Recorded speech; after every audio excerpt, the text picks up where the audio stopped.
in the hands of a mighty man.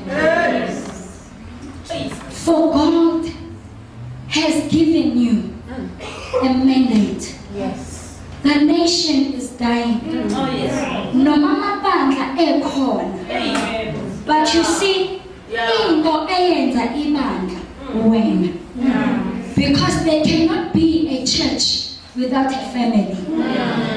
And a family iqala kumuntu wesifazane because she is the heart of the family.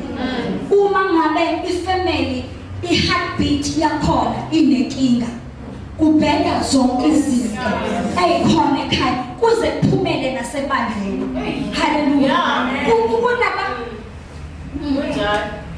I don't want to preach to you, Bazarani. I want to talk to you. Hallelujah. Kunabantu besifazane othi uma ngabe ubabhekile ufisa ukusondela kodwa mase ufikile eduze ufisa ngathi engabungazange uzuqale wasondela eduze kwabo. Hallelujah. Because the beauty umama bekade ekhuluma ngayo, they